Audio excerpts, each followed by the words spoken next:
Hi friends. मैं आप लोगों का इस चैनल के ऊपर स्वागत करता हूं।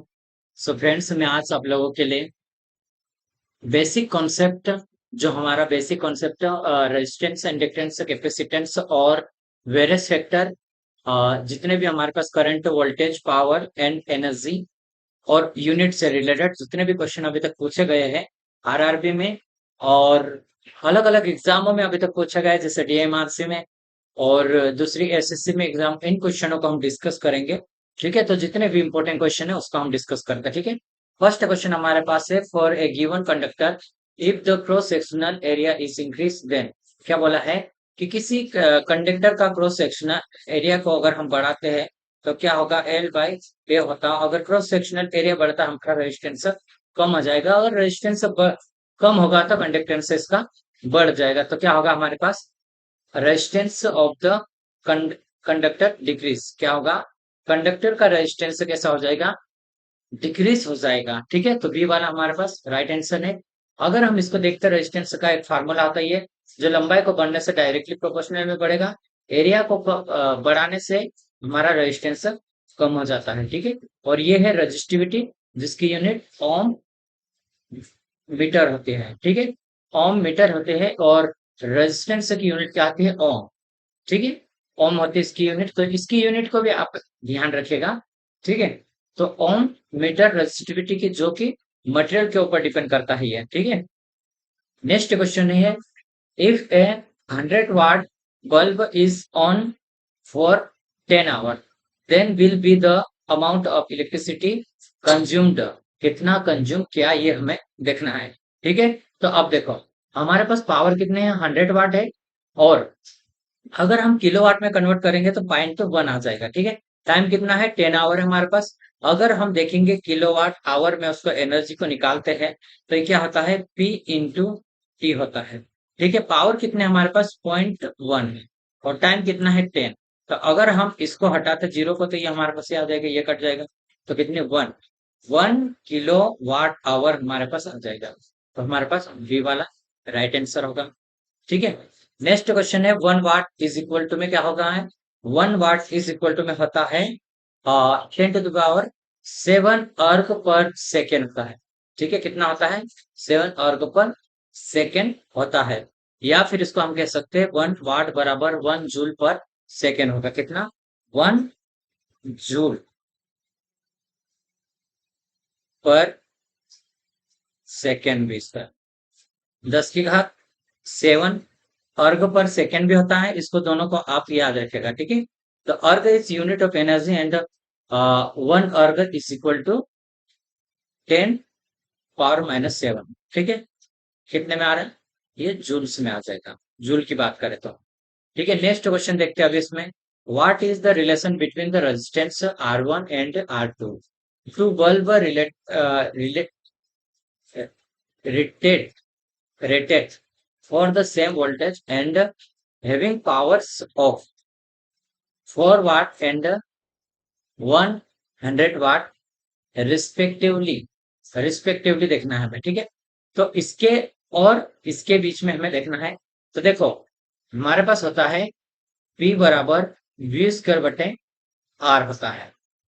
ठीक है, अगर भाई जिसका पावर ज्यादा है उसका रेजिस्टेंस कम होगा।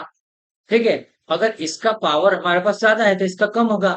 तो यहाँ पे हो जाना चाहिए रिस्पेक्टिवली में, तो हमारे पास कौन सा आना चाहिए, बी वाला राइट आना चाहिए। ठीक है, बी वाला, तो ये हमारे पास बी वाला राइट आंसर हो जाएगा।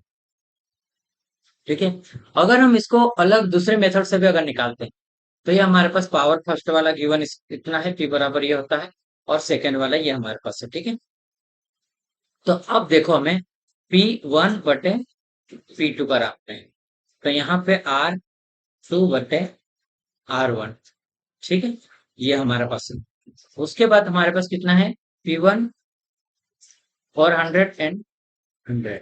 ठीक है, R2 ये हमारे पास, और R1 ये 0 से 0, तो ये हमारे पास आ जाएगा, और R1 इज इक्वल टू में R2। ठीक है, इतना हमारे पास हो जाएगा। ठीक है, तो ये हमारे पास रहेगा R2 इज इक्वल टू में कितना, 4 टाइम R1। ये होगा हमारे पास राइट आंसर।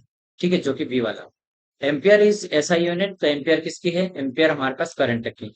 वोल्टेज की यूनिट वोल्ट होती है। चार्ज की यूनिट कूलाम होती है, कूलाम। और रेजिस्टेंस की यूनिट ओम होती है। ठीक है, तो ये हमारे पास ए वाला डी वाला राइट आंसर होगा। ठीक है, देखो एम्पियर इज द ऐसा unit of electric current and rate of charge.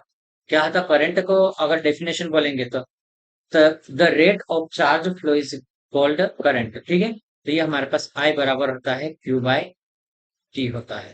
तो ये हमारे पास कूलम पर सेकेंड होता है। ठीक है, रेजिस्टेंस ओम में होता है, और वोल्टेज हमारे पास वोल्ट, और कैपेसिटर फेराड में इसकी यूनिट होती है, और मैग्नेटिक फ्लक्स की बात करें तो वेबर में, और इंडक्टेंस की बात करें तो हेनरी।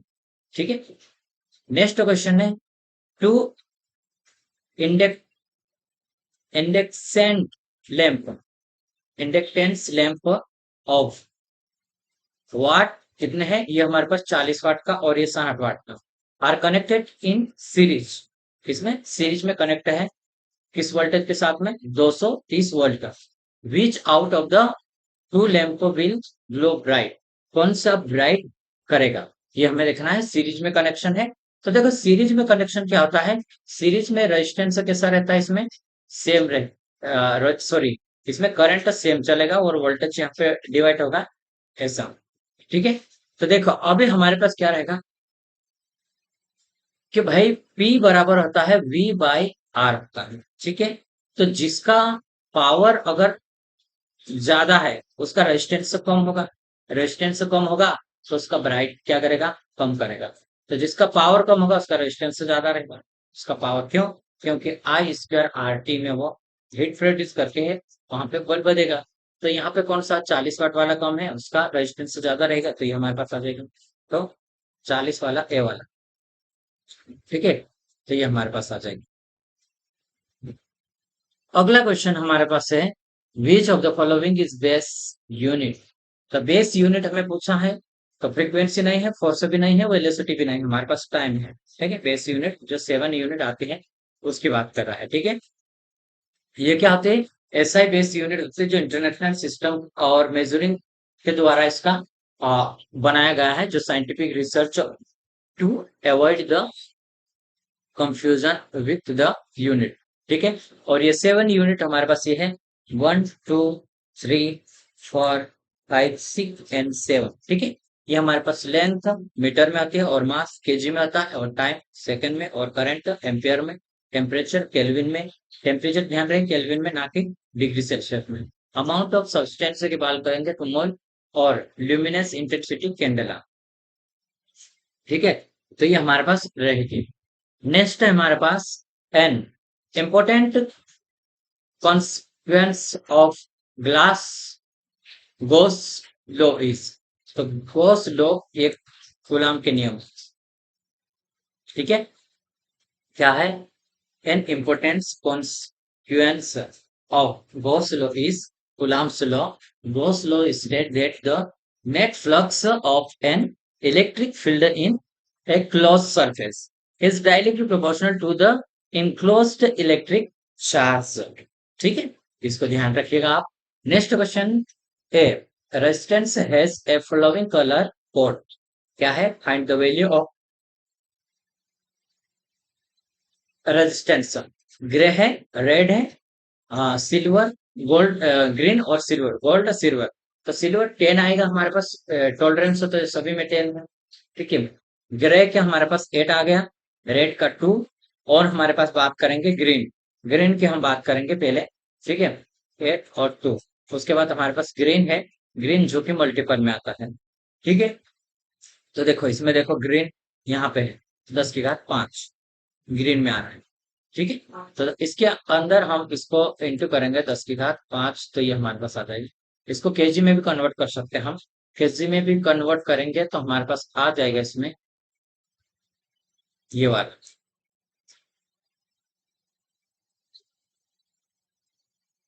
कौन सा है? ये डी वाला हमारे पास राइट रहता है। सबसे पहले हमें कलर कोडिंग अगर क्वेश्चन को करना रहेगा, तो सबसे पहले हम कुछ नहीं करें इसमें, केवल हमारे पास ये ब्लैक से स्टार्ट करना, और इसके पहले अक्षर को याद रखना। जैसे B, VAROY, green, blue, violet, grey, white और गोल्ड, सिल्वर, कलरलेस। ठीक है, तो यहां तक। तो सबसे पहले इसको याद रखना, बे, बी, रॉय, इनको तीनों को मिलाओगे तो Roy. Great Britain, very good, white. ठीक है, फिर gold, silver and no no आ जाएगा। सबसे पहले हमें ये रखना था, baby, Roy, great Britain, very good, white.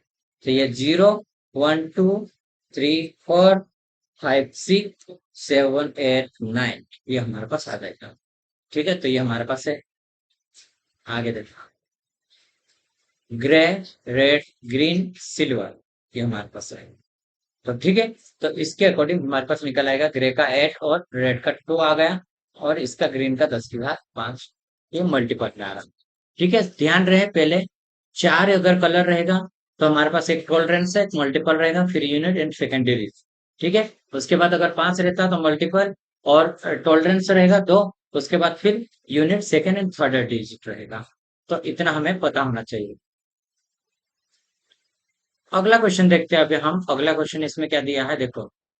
अगले क्वेश्चन की अगर बात करेंगे इसमें, तो इसमें दिया है an energy source of flow a steady current of 2 ampere to 10 second in a electric bulb if it emit 2.3 kg of energy in the form of light and the thermal energy, find the voltage drop in the bulb। ठीक है, thermal energy हमें निकालना है इसमें। तो हमारे पास दिया है, करंट दिया है, टाइम दिया है, और ये हमारे पास केजी में दिया है। ठीक है, अब एज बराबर होता है आई स्क्वायर आर टी होता है। ठीक है, आर का मान हमें पहले निकालना है, तो आर का मान हमें इसको निकाल सकते हैं। जितनी हीट है उसको ऊपर रखा हमने, इसको जूल में, और 4 स्क्वायर कर लिया, और टाइम टी सेकेंड था ये, इसको काटेंगे तो 57.5 ओम में आ गया। वोल्टेज ड्रॉप की बात करेंगे, आई आर हमारे पास ये आ गया। ठीक है, तो ये हमारे पास रहेगा। नेक्स्ट है, which of the following type of register has highest value of temperature coefficient. तो किसका टेम्परेचर कोफिशिएंट है हाईएस्ट वैल्यू का? तो मेटल फिल्म का। ठीक है, मेटल फिल्म का सबसे ज्यादा रहता है।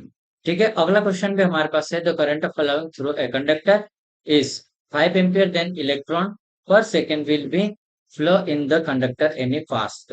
ठीक है, 5 एम्पियर करंट बह रही है, तो इसमें करंट कितनी बहेगी वो हमें देखना है।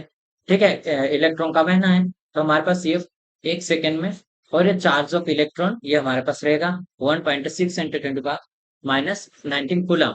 तो Q बराबर हमारे पास होता है, Q बराबर I और T होता है। एन ई बराबर होता है I और T कर लेंगे हम, क्योंकि Q बराबर होता है एन ई भी होता है, तो इसको दोनों को हमने बराबर रख लिया। ठीक, दोनों को बराबर रखा हमने, उसके बाद एन का मान निकालना है, तो एक को हम बटे में ले लिया। देखो, 5 एम्पियर करंट और 1 सेकेंड में है। ठीक है, और ई बराबर हमारे पास, ये हमारे पास ई बराबर 1.6 है।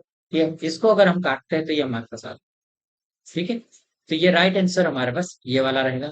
इस प्रकार आप इसको कर सकते हैं। ठीक है, तो अभी के लिए इतना ही। अब हम दूसरे वीडियो में आगे के क्वेश्चन करेंगे। ठीक है।